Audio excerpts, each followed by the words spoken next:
So I'd like to welcome everyone to LifeLine, where we have tonight two amazing guests, and our topic is sacred activism. I'm Reverend Michelle Senegal, and I'll be moderating the discussion this evening. So again, the topic is sacred activism, making a conscious choice to help heal the world.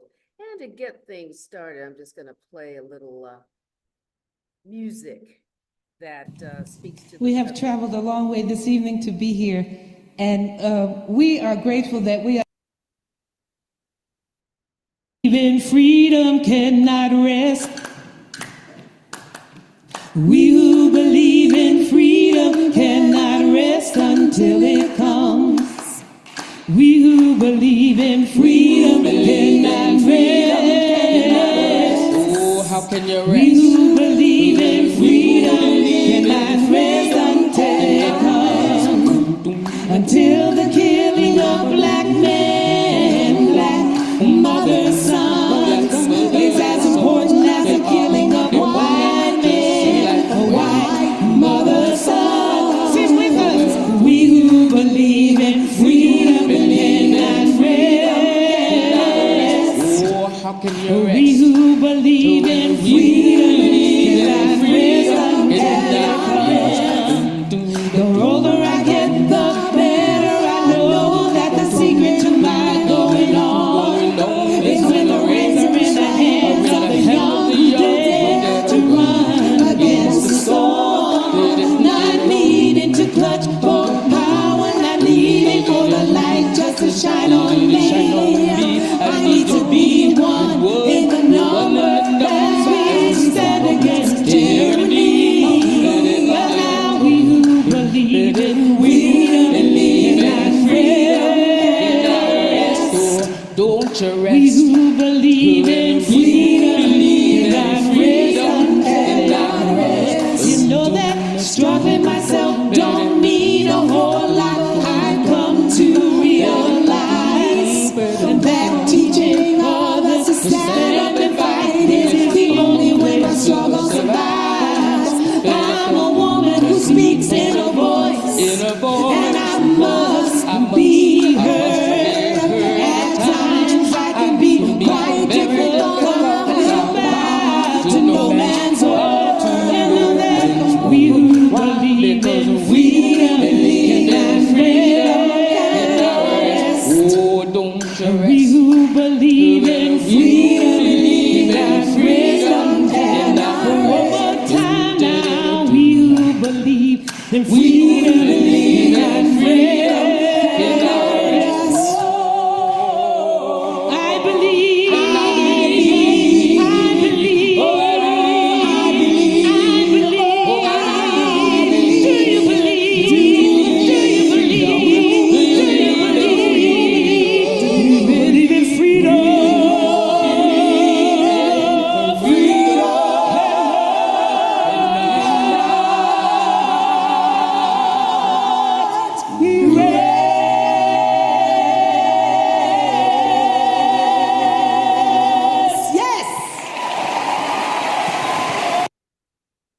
And that was Sweet Honey in the Rock from where I hail from, most recently the Washington, D.C. area.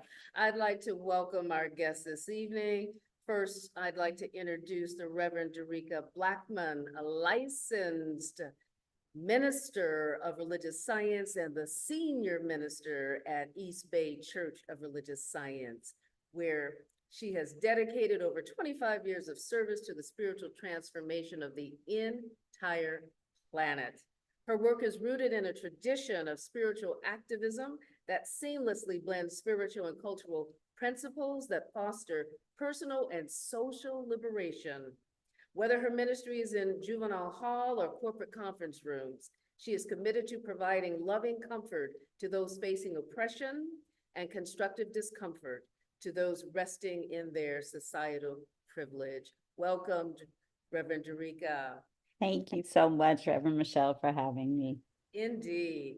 And I'd like to introduce Reverend Sarah Stevens Nichols, who is a speaker, a minister, a leader, and an author. She authored a book pronounced Snickles Blog.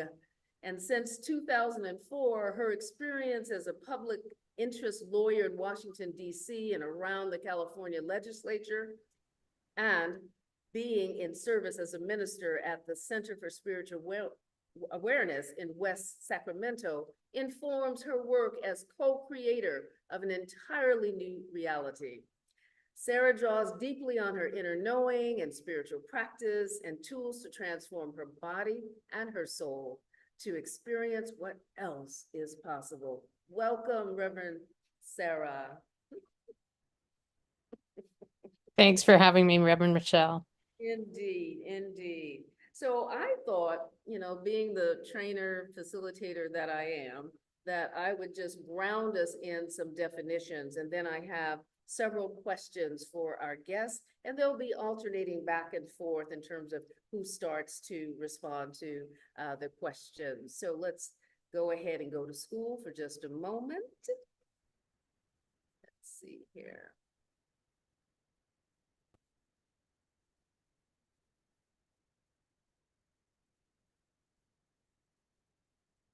Next one, here we go.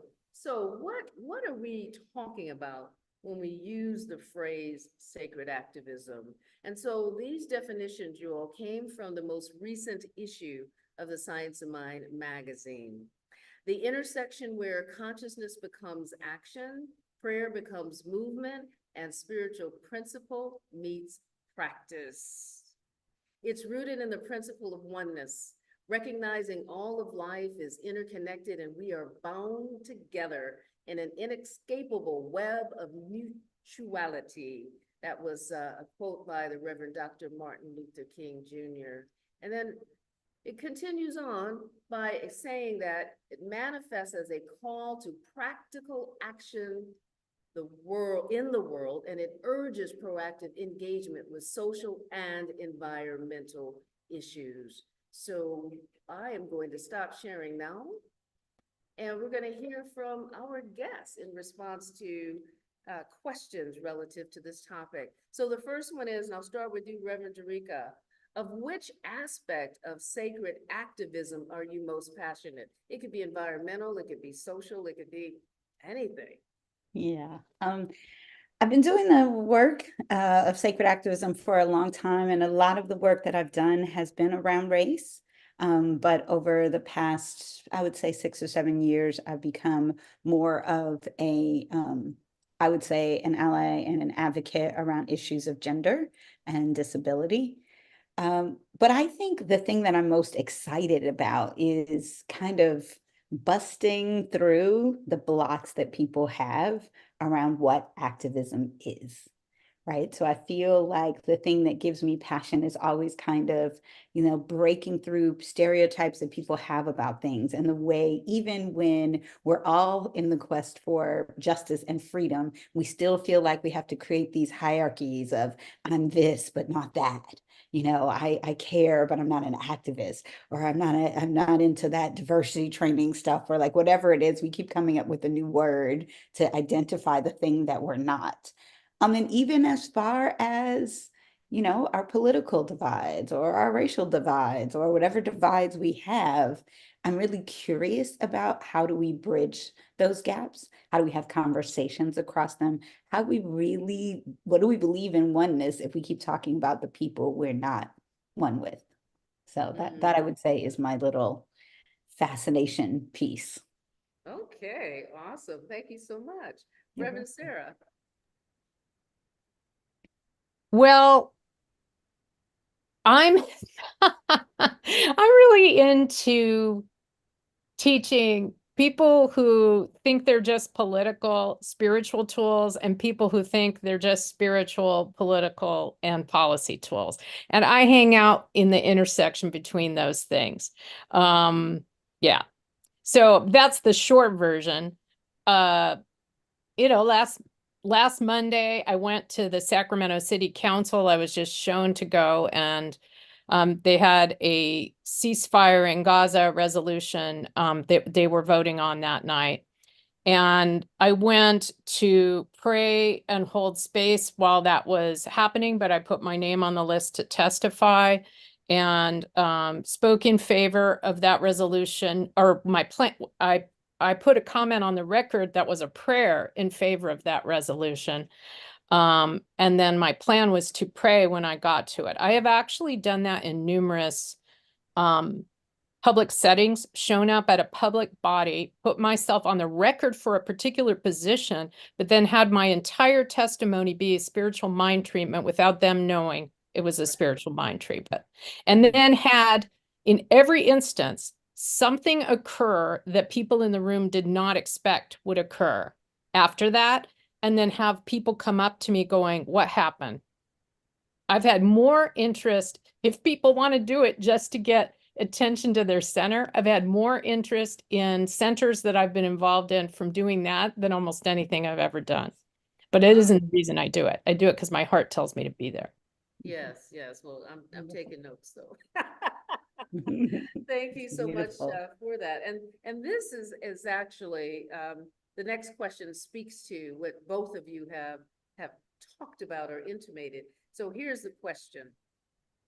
Have you experienced any resistance from members of your communities who believe that all social problems should be handled through treatment and trust that Spirit will provide for the fulfillment of all things, so we don't need to be involved in this sacred activism?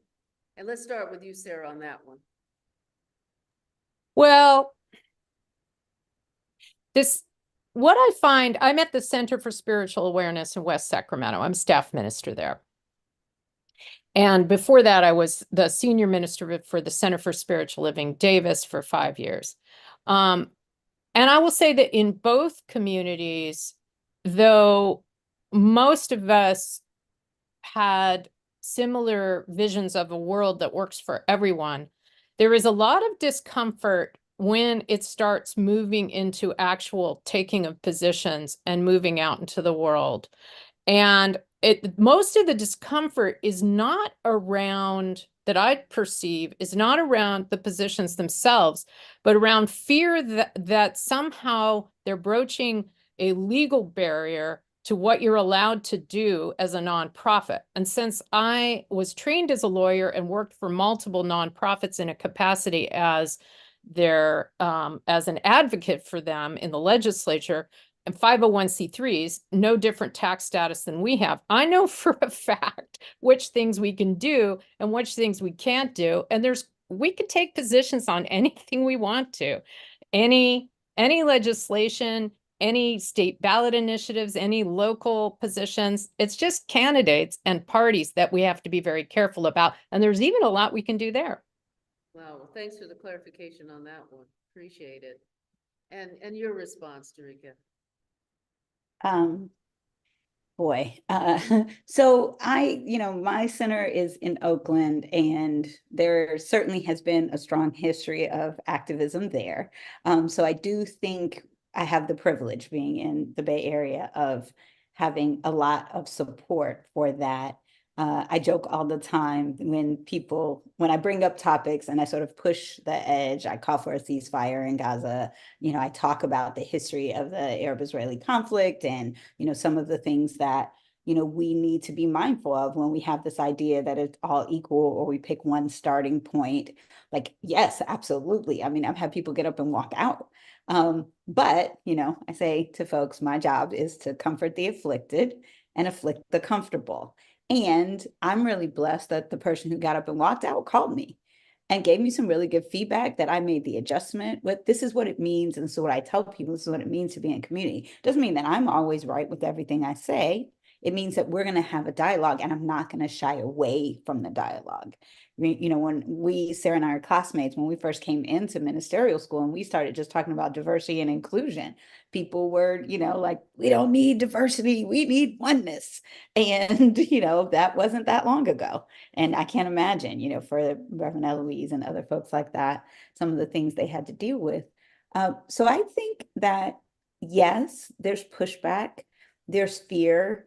I think people use a lot of, shelters to say, oh, I'm worried about our nonprofit status, or, oh, I'm worried about, our, white members, or I'm worried about our, whatever, whatever. And so you can tell that because as soon as you peel back one of them, there's another one.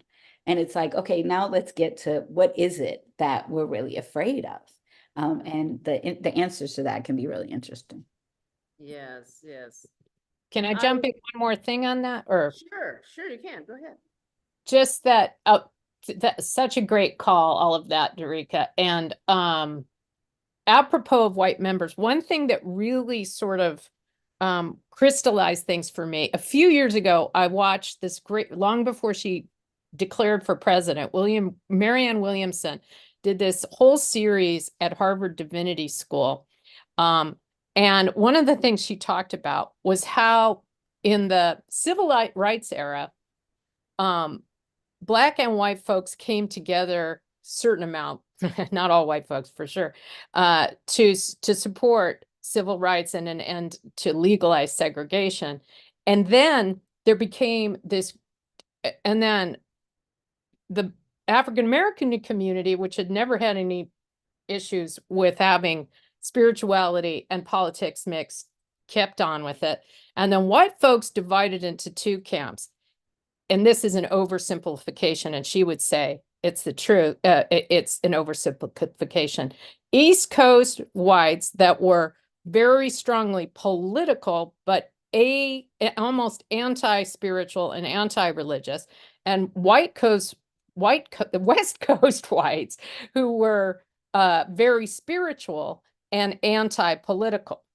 And a time has come for this to come back together, but you can really see it in the Centers for Spiritual Living, this West Coast dominance of a spiritual but not political. Like, yeah, we vision for a world, but we can't, and we vote, maybe we vote, but that's Right. private. And we plug our ears at the news, la, la, la, la, la, I can't do that, right? Instead of seeing the news as a prayer request. Right. Thank you so much. Yeah, when I was in my church in Baltimore, the issue would always come up because, Baltimore is very socially active as well. And people take to the streets and for a good cause and good reason. And there was always that discussion around, are we crossing the line, moving beyond, what is ours to do as a spiritual community, out there in the world. But what I want to share with you all, and I don't know why my mic is low. Let me see. I'm getting feedback that the mic is low. I'm trying to speak loud. You don't sound low to me, but Okay. Oh, she's like a different volume on my end than you are, but I can hear you. So let's roll with it. So what I want to share with folks, and I'm raising my volume, so you may have to adjust on your end so I don't blow your eardrums out. A little excerpt from Can We Talk to God? What Ernest Holmes has to say about this.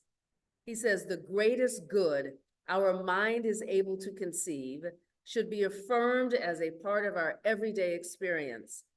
From such daily meditation, we should venture forth into a life of action with the will to do, the determination to be, and a joy in becoming. So that's his way of saying treat and move your feet. Yeah. All righty. So what types of activities, and we'll start with you, Reverend Dorica, have your spiritual communities engaged in that you consider spiritual activism? Yeah, we're a part of something now. One of our members is a staff member at an organization called Faith in Action. And they are an outgrowth of a prior organization in Oakland called Oakland Council of Congregations. And so it's a group of faith-based, group of churches and faith-based organizations throughout the Bay who come together to select issues and then work on them. So it's really been an amazing experience for us. And we are actually having this Friday a ceasefire walk. And this is actually not related to the ceasefire in Gaza. It's related to a ceasefire that was called in Oakland. And so this is a walk that we've done. And this is one of the things I tell people is that, the reason why we can't turn away from other problems in the world is that the whole world turned out when the problems were ours, right? And the problem was one Black man being shot. And now we have tens of thousands. We can't turn away from that. So we're doing that. And then there's voter engagement, there's, affordable housing, illegal dumping, all of the issues, they engage in that. And then there's an interesting thing around that's our electoral thread. And then there's these other questions around different kinds of tactics, pray-ins, sit-ins, marches. How I came to be a minister or go to ministerial school as that I was involved with the movement for justice after Oscar Grant was killed in Oakland. And one of the places we held our meetings was churches. And, I told a Reverend Margaret when we were in ministerial school, she's like, politics don't belong in the pulpit. And I was like, if politics weren't in the pulpit, then we wouldn't be in this classroom together. Right. Because that's the place where these movements were incubated. And so I feel we have not only a right, we have a responsibility to hold that. So those are just a couple of the things that we do. Okay, thank you. What about you, Reverend Sarah, at your church? Well, we've taken positions against anti-LGBT initiatives and for any kind of legal change that came out of the most recent iteration of the Black Lives Matter. So changes in community policing and so forth. And also a few years back for sanctuary cities in immigration. Our folks, we have various ministries, diversity inclusion ministry, prison ministry that sometimes have political actions that come out of them and sometimes are more study and prayer, and that varies. The overall basis is that it be rooted in love and principle and the vision of the world that works for everyone. Thank you so much. So what are your suggestions, and since you're up, we'll ask you first, Reverend Sarah, for individuals to not become the useless saint or the purposeless mystic? Well, I'd say one of the most important things, and since this is an election year, it's a good time to really notice that, is get educated, don't block out the news, figure out where you can get your news from that actually is going to be fact-based and useful. And if you don't know, then maybe ask your minister, ask people where to get that. That's one role I try to play on the CSL Ministers Listserv, is to send around useful news to people. Sometimes I think of even just doing that more systematically for the movement. And then allow that newspaper to be, first of all, your prayer request, but also let one of your prayers always be, what is mine to do, and listen to it, and then do what is yours to do. And know that I'm more and more becoming an absolutist that I didn't expect myself to be in science of mind, in that I think we have to take responsibility for the entire world that we created. That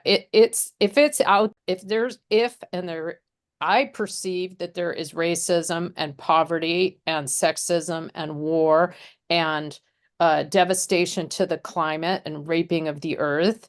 And therefore, that's my consciousness. So it's my work to treat my consciousness so that changes, and then to move my feet so that changes, and so that I see a different and perceive a different world. Thank you so much. Reverend Jerika? Yeah, I think this is a really important question. How do we measure what it is that we believe? Do we measure it in terms of our individual ascension, right? Or do we measure it by the impact, right? And so I think this is part of what the science part is supposed to be about, right? Is that I tell people all the time when I'm talking about our philosophy, Ernest Holmes had the belief that when you pray, something should happen. right? And so our measure is not just that we feel good and that we're edified and that, you know, our heart is filled with love. We want to cure cancer if we have it or if you have it, right? And so I also always tell people racism is a disease. And if we're saying we can cure cancer, can we cure racism? Because we've just got to make up our mind if we see this and, you know, yes, we can turn away from cancer, but we don't tell people, don't tell us. You know, I mean, some people do, but very few at this point. We have compassion. We have compassion for what people are dealing with. And where we didn't have that before, we're learning that that doesn't work. We have to meet people where they are, have compassion for the condition that they're in, take responsibility for holding our consciousness as a place that can say that is a condition, right? And here is the truth. And, you know, and I'm just going to say this, the thing that we're often most afraid of in metaphysics and in New Thought specifically is we really want to talk about who we love.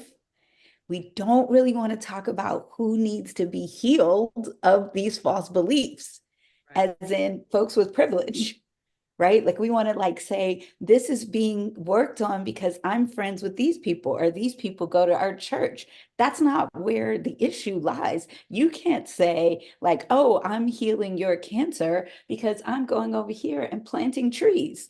Like that's not what that is. And so I feel like when we come to these issues around ableism, when we come to issues around homophobia, like we have to go into the places which are often in our families, in our communities. And I mean, you know, I get pushback on pronouns in my community, right? That's where I need to be then, Mhm. right? If I'm getting people, if people aren't getting up and walking out, then I'm not doing my job entirely, in my view, because I'm supposed to be agitating. That's what I'm supposed to be doing. But what I want is for them to come back and let's sit down and let's heal this. I want people to feel disturbed that something is out of alignment with the force because this is craziness. We should be feeling like, okay, here's a prayer request. These people are bombing each other.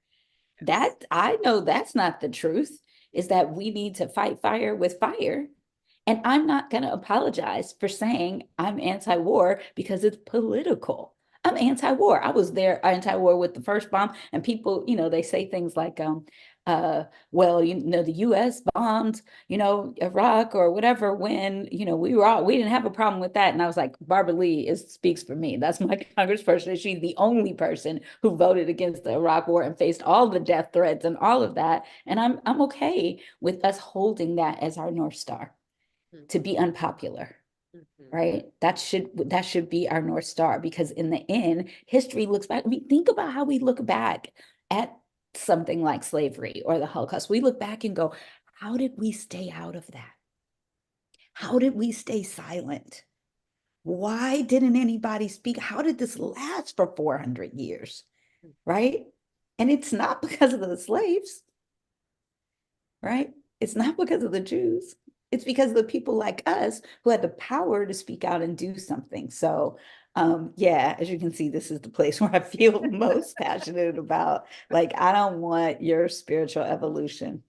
I don't care if it only is good for you and the people that you love and the people like you, then that's no salvation at all for me, you know. And the you know, religious science part of it is this is race consciousness, right? And I think the shift is to move away from healing the individual consciousness. And like Reverend Sarah said, talk about healing the race consciousness, the human race consciousness. What does it take to do that? It takes collective, just like it took individuals. Now it takes collective. I'm actually really proud of CSL and the miles we've come from the places I know we've been. So I'll stop there. Absolutely. Okay. So you brought up another point that I often hear in within spiritual communities and even at conferences and conventions and things of that nature with regard to our spiritual and or sacred activism. And it is that we don't take positions against anything, but we stand for certain things. So I'm going to ask you, Reverend Sarah, to speak to that first. You know, what's your take on that? It's bullshit. I mean, come on. It's just I love her. no. If earlier in Ernest Holmes land, they used to do cancel this and cancel that. And I have returned to a version of that I stole from Access Consciousness, destroy and uncreate. I think we have to destroy and uncreate all the thoughts, beliefs, opinions, and conclusions that have created the consciousness that we have. And when we destroy and uncreate, we don't want to get locked into a polarity where we're pushing against. And I think that's the energy I'm getting really high vibration on saying this. Yeah, that's the energy that says we try to be for rather than against. But you can be in a polarity being for and against.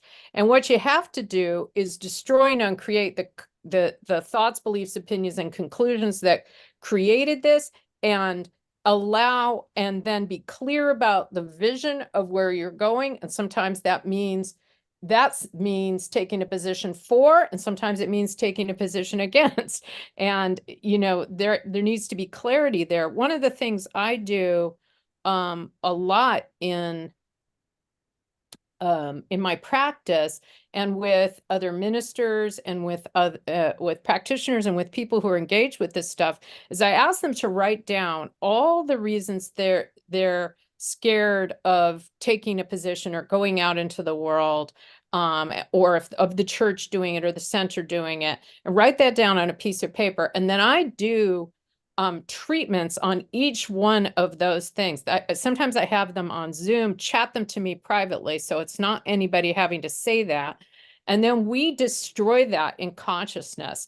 So we say things like, everywhere you thought that if I stand up and do something and someone else is mad and they don't agree with it, then I've done something wrong and I have absolutely crossed a line, and therefore I can't really say that I am one with other people, and everything that is times a gazillion. Do you destroy and uncreate it all? Right, wrong, and clear out right and wrong and good and bad, and all those judgments and polarities that keep us trapped in the current reality. Awesome. Thank you so much for that response. And I know that it was an honest one. What about you, Reverend Jamaica? I was so enthralled by Reverend Sarah's response. Remind me what the question is again. It was about, the energy around us not opposing anything. Oh, yeah. Yeah. Standing for something. So like Yes. standing for peace as opposed to being opposed to war. Yes. And so what I find is interesting about that is if you even come up with that dualistic construct, it means you're probably not actually standing for the thing, right? Because you're standing for peace, like, I just want everything to be nice. And then what that means is I don't want to look in any place where there's not peace. I see it, because how can you turn away from it if you haven't already labeled it as not peace? Right. You're not standing for peace. You're standing in like fear or rejection of the thing that you have decided is not peace, which is often some people seeking peace, right? Like, so that's the thing. And, if I'm talking about being for peace, and then I see what's happening in Sudan or Ukraine or wherever else in the world, then I'm attracted to that. I'm drawn to that because this is the place where the evidence needs to show up. This is the place where the prayer needs to happen. I always tell people, like, faith is not for the good times. That's what gratitude is for. Faith is for the times when it's hard to see the truth. That's when it's for. So for what reason would our peace-loving people be like, I should go be peaceful in the forest? Like, what? That's where you might go to get your peace cup renewed, but that's not where we are doing our healing work, right? And it's like that again is peace for self, as opposed to the peacemakers, right? Walk through the places and create peace. Are you creating peace or are you giving thanks for it? Right? So I think people confuse those two. They think that Yeah. if I just appreciate peace, right? It's like, can you love nature and like destroy the trees? Right? Right? Like, I am such a tree lover. Look at these mounds of paper. It's like we understand that that's out of integrity. If you love the trees, you're going to protect the trees, right? You're going to treat them well, and Incredible you're not dream, just going to right? go, beautiful, you're so beautiful. Let me participate in a culture where you get cut down, Mhm. right? Like that's no, no. So yeah, spiritual bypass 101. No, we're not doing that. So basically, I'm just gonna summarize what I heard the two of you say. It's not about dualistic thinking, it's about both and thinking. And there are times, as Reverend Sarah says, there are times when you do have to take positions, Mhm. right? So that if you truly want to create a world that works for all, then sometimes you have to be opposed to things that are actually doing the opposite of that, Mhm. right? Mhm. Okay, Yeah, I so mean, go ahead. some of the greatest, I mean, what do we think the most inspiring peace activists were all people who held their peace in the midst of war, right? It wasn't the people who held their peace in the midst of peace, right? Like that's, sorry. Okay, moving on. So, oneness has a role to play, and and I believe that in sacred activism, that oneness is a principle that should help us if we have those dilemmas, we have those questions, those challenges around, you know, being out there, being active, trying to create a world for that works for everyone. And so I'm going to just give you all two quotes, and I'd like you to respond to these quotes. The first one is, if one rises, we all rise. And if one falls, we all fall. Another one is, no one is free until we are all free. Reverend Dorica, your reaction to those? Yes. Um, I think I really actually do try to teach about privilege and marginalization and how we all have them, how we all have privilege is really, really important because I think those of us with multiply marginalized identities can get really comfortable and entitled to say, I am the victim. Right. I am the persecuted. I am the one that needs reparations and all of those things. And I believe in reparations, but I think the consciousness needs to be from a place of I am whole and complete and free and God and all of the things that that is. I think that I try to talk to people about the places where they have privilege. I do, a lot of corporate and university training so that they can have compassion for other people with privilege, right? I didn't know anything about trans or non-binary identities. I made so many mistakes. I was so insulting. I was not a good advocate, ally, or any of the above. And I talk about that a lot because I want people to realize that it's inextricably intertwined. I start talking about Gaza, and I know I brought it up like 5 times today, but I'm just in that zone right now. Start talking about it, and people are like, "Oh yes, but Sudan and this and that, Ukraine and all of that," and I know what happens there. It's just like when Reverend Sarah was talking about, "Oh, but the politics, we can't do that." I'm like, "No, no, no, no. We're talking about our tax dollars and our weapons that we send. So you can't untangle yourself from this. You don't get to say, well, it's all so bad. Nope. We're talking about a thing that is intertwined into the fabric of your very life. And that's for us here in the US, obviously, in other parts of the world, there's different things that are intertwined. And there's lots for us to talk about everywhere. But I think the scripture is what you do to the least of these, you do to me.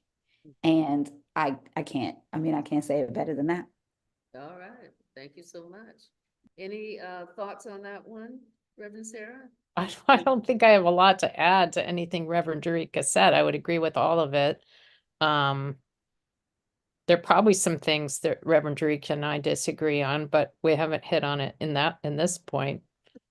I mean, as someone who was born with an immense amount of privilege in the world, I see it as particularly important that I, as a minister, educate others as to their privilege and what they have to do as ally and be a model as an ally everywhere I can. And when I find out that I haven't done it, clean it up. You know, I'm going to make mistakes, but get out there and start doing it. Great. Okay, so I have a final question for you all, and then I'm going to give our listeners an update on where CSL is moving with regard to this whole topic. So the final question is, what words of wisdom can you leave with us as we, and I'm talking about Temple of Light in Kingston, Jamaica, embrace our spirituality and sacred activism in the world? And we'll start with you, Reverend Sarah, since you're up. Okay. Thank you. Well, I love the story where Martin Luther King and his people were about to meet just a couple days later with Robert Kennedy when he was Attorney General of the United States. And this was, now we think of the Kennedys in hindsight as somehow civil rights heroes, but this was back when the Kennedy administration had done nothing to help the civil rights movement or the Southern Christian Leadership Conference that Martin Luther King was affiliated with and leader of. And so they were very suspicious. His folks were very suspicious of him and not wanting to meet with him and really just like, what are we going to get out of this meeting? And he said, we are going to stay in a room and we are going to pray until we love this man. And then we are going to meet with him. Now, a lot of times when someone might tell a story like that, the only takeaway, and this kind of echoes something Reverend Jerica said earlier, might be, yes, the most important thing is to love folks. But I also want to pay attention to the fact that they had a meeting with a political official who had power, and they were praying to love him, and they had clear statement of goals. So all of those things in that story come together. That it took all of that to actually make a difference in the world and a vision of the world that works for everyone. And then I also am putting in the chat, I don't know that it'll appear online, but maybe someone can share it, the Center for Spiritual Living voting guide, because this is an election year and I don't know that a lot of folks realize we have one. Jamaica, of course, does not vote in US elections. I don't know if Jamaica has its own elections this year, Just but had elections. a lot of the spiritual advice in it would still apply. And then the legal advice is for US voters and churches and centers. Okay, thank you. If you put it in the chat, we'll have access to it. So thank you for that. And I'm going to just give you all an update, and then I'm going to move to questions that are in the chat. We do have a couple of questions from our listeners. So for everyone who's listening, very, very recently, the organization Centers for Spiritual Living has created a task force, a sacred activism task force. And it's mainly because of all of the ills in the world, and we're just feeling like we cannot just sit back and pray and contemplate, but we should begin to take action to create a world that works for all. And we should always make certain that we're grounded in our spiritual practices and are guided by spirit before we step out and begin to take action. And there was a predecessor to this task force, which was the spiritually motivated, say it again, spiritually motivated, socially engaged committee.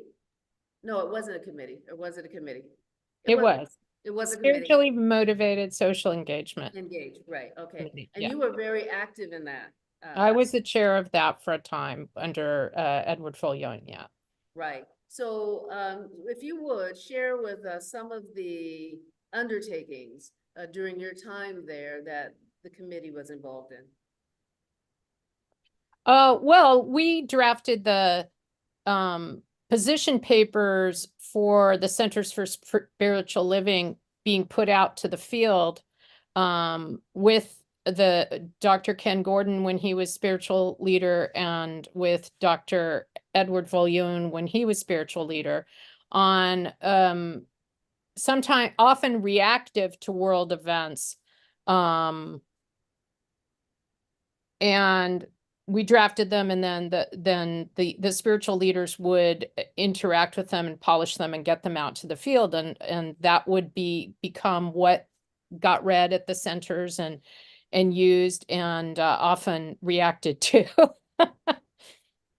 And do not put my that's a wrong link in the chat. I'll put the right link soon for the election guide. I'm sure you can just disable our access to it. Awesome. All right, thank you. So now I'm going to go to the chat, and you all, as you feel called to answer the questions, by all means do. And so we have a question: how do you seek consensus on difficult issues among your respective groups?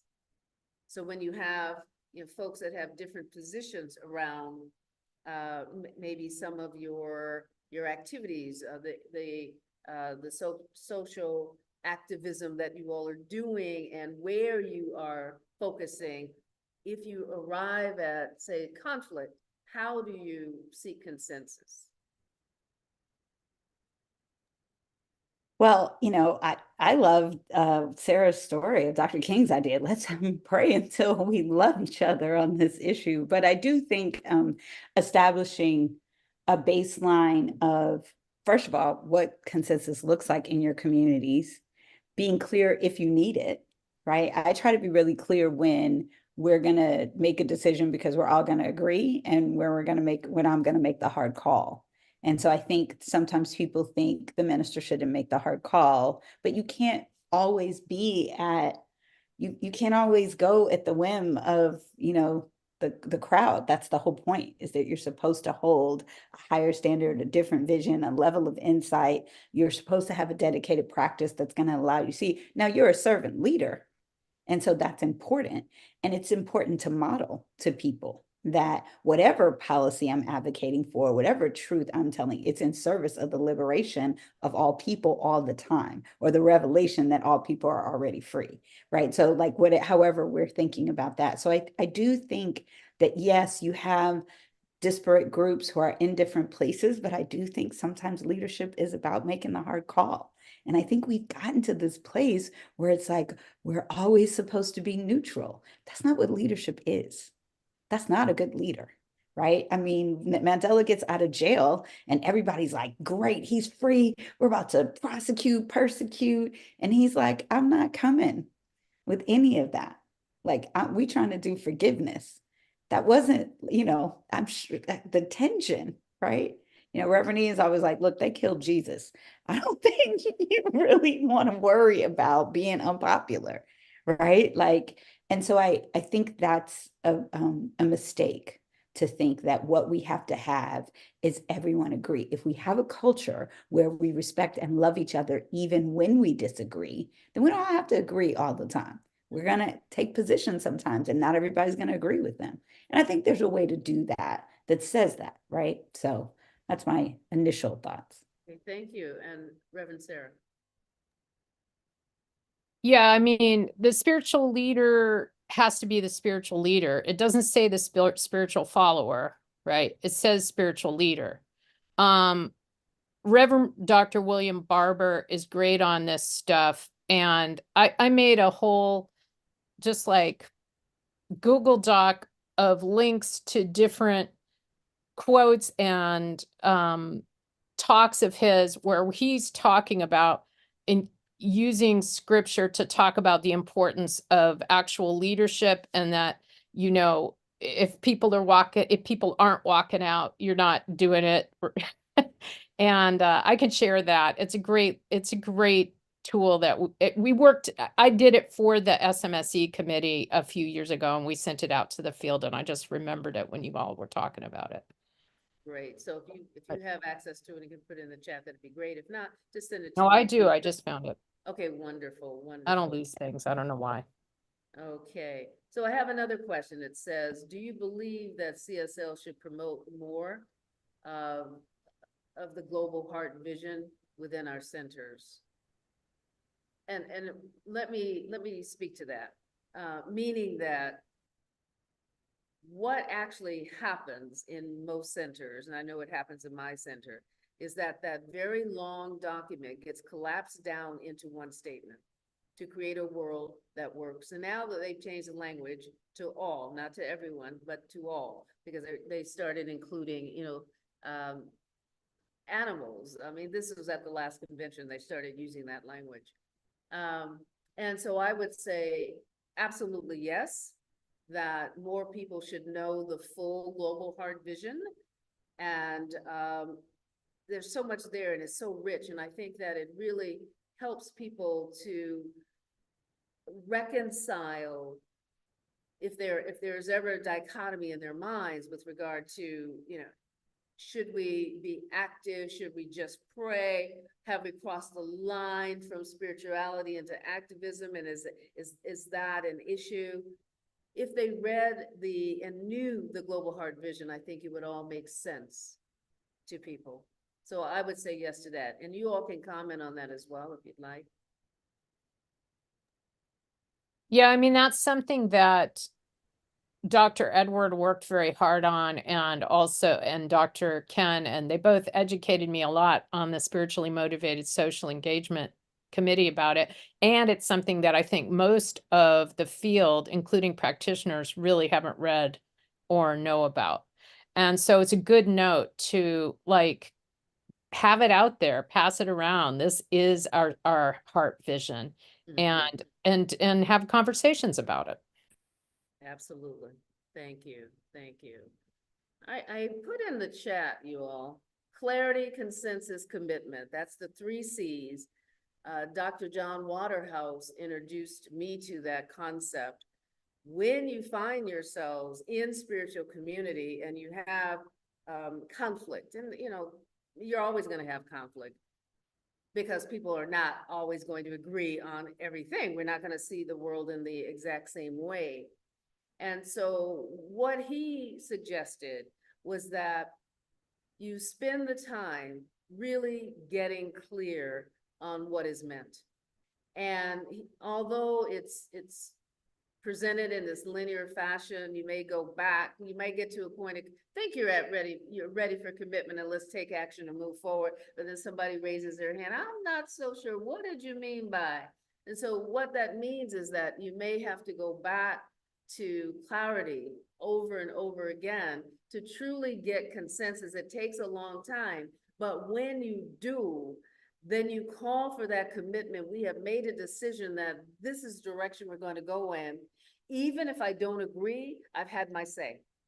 I've had my questions answered and I can support the direction that we're in. So it's a slow process, but it's a very effective process for resolving conflicts and disagreements. So I would offer clarity, consensus, and commitment, the 3 C's. Okay. That's a good reminder for me. Because as you can see, I'm a little like, hey, everybody's not going to agree. It's okay. But it's good. I mean, this is the you know, the power of wisdom and, you know, all of us learning from each other. I don't feel like I have all the answers. I feel like I have a lot of questions and a lot of observations around fear and how much fear there is under this conversation. Oh, Fear that we don't know what to do, fear that nothing will make a difference, fear that we're being too strident, fear that we're not doing enough. And I think if we are honest about that, then we know what the work is. And so there's a question in the chat, is consensus about what most agree is the right position, or is it about everyone agreeing? No, consensus is the ability to support the decision or the way ahead because you have had many and ample opportunities for clarity. You've had an opportunity to voice disagreement, agreement. You've been heard. So you may not arrive at absolute 100% buy-in and everybody's on the same page. However, when people have the opportunity to be heard and really be heard and have their questions answered, usually they will, unless it's something that is just so, far removed from what they could ever, believe and support, usually they will support the decision that was made. So they may not agree 100%, but I can support this because you respected me enough to hear me out, to give me a platform so that I can be heard. So it's not about right or wrong position. It's just about the agreement to move forward or to adopt a certain decision. But there's not about rightness and wrongness because it really is contingent upon where folks are coming from. And so we don't want to get into the judgment about right and wrong and good and bad, but rather, is this an idea that we can all support? We can all embrace? I'll just say that one of the things that I talk about is making sure we know the difference between agreement and alignment, right? That we're not all going to agree on many things, but can you align to this decision that the group has made? But the other thing that I'll say is I think a lot of my perspective comes from having worked kind of in the activist trenches, as it were, which is the thing people are so afraid of. And most of the communities that I know that have taken a powerful stand and moved forward have lost people. And that is the thing that people have to be willing to say, is that this is a principled stance that we're going to make. And we know it's going to make some people uncomfortable. And we were in South Carolina, and someone talked about losing one of their biggest donors, right? And being willing to take a deep breath and let that person walk away. Right? Losing one of your oldest members, but I will tell you, because I've been doing it long enough, that people walk away, and when they see you stick to the love and the peace of your cause, they often come back. Not always. And sometimes you're like, okay, you walked away and look at how things took a big leap forward. So people end up where they're supposed to be. So yeah, I know, Sarah, you were going to say something. Yeah, because you have to stand for something or fall for anything, right? Yeah, I mean, the question I'd raise is, I mean, I live in an organized community that operates by consensus for 30 years. So I know a lot about what consensus can and cannot be in that context anyway, which is not the same as understanding fully your beautiful model. But I will say, if a center, I will just ask, is the center looking for consensus only when they're going to take an action in the world? Or are they looking for, have they been doing plenty of other things, not by consensus? And all of a sudden, because we're going to take an action in the world, now everybody has to be aligned. I think that's kind of funny, because I see plenty of centers that do all kinds of big swings. We're going to build this and we're going to not build this and we're going to stop doing this. And they don't have anybody aligned. It's just the board is aligned and that's it. And maybe not even the maybe just the majority of the board, not even, maybe not even the entire board. So why does it all of a sudden have to be consensus when it comes to, taking an action on our principles? Right. Well, thank you so much. And we are just about out of time. So I want to thank our guests for being here, for sharing your experiences, your wisdom, your candor, your honesty, because I know that you have actually deepened our understanding of what sacred activism means within the world and then also within Centers for Spiritual Living. So I'm going to turn it over to our host, because I believe that you're going to close out. Is that correct, Vance? with what's coming next? If that's not correct, then we will. You close us out and you ask one of your guests, one of our guests, to do the closing treatment. Okay, I was going to actually ask both of them to participate in the closing treatment. We know how to do that. So Even again, better. I want to thank everybody for being here, and hopefully your thinking around sacred activism has been expanded by the lively responses and discussions that we have received. So I'm going to ask if both of you would just pray us out. So we'll start with you, Reverend Dorica, then you will pass it to Reverend Sarah. Absolutely, my pleasure. Thank you so much. And so just knowing the goodness, the peace, the power, the presence, the majesty, the allness, the oneness, the peace that passes all understanding and yet is perfectly understood as my life, as a life of Reverend Michelle, Reverend Sarah, all of the ministers and all of the members in and outside of our congregation. I just know that we are the life of God. We are the way God is showing up and creating peace and love and harmony in the world. And so I actually just give thanks for this time together. I bless us as we move out and do this work, this joy, this play in the world of creating and living and fulfilling and enjoying peace. I give thanks for this podcast and everyone who hears it, whenever, wherever they hear it. I give thanks for our support staff today who made it possible. And I give thanks for each and every one of us. And I just pass this word on to my sister, Reverend Sarah, as we move.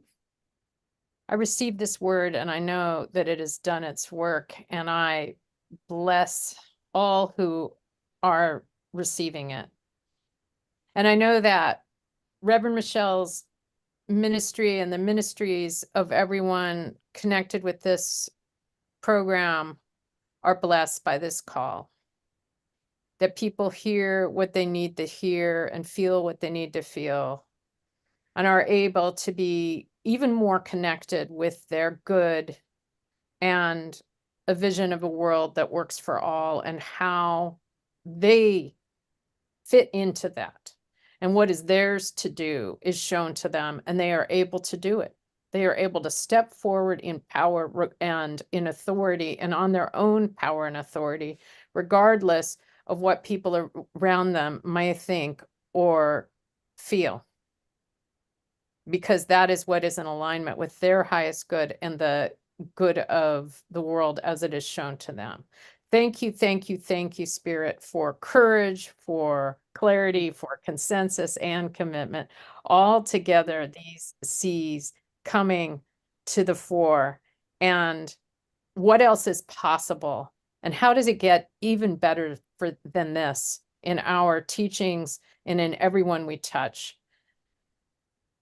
Thank you, thank you, thank you, Spirit.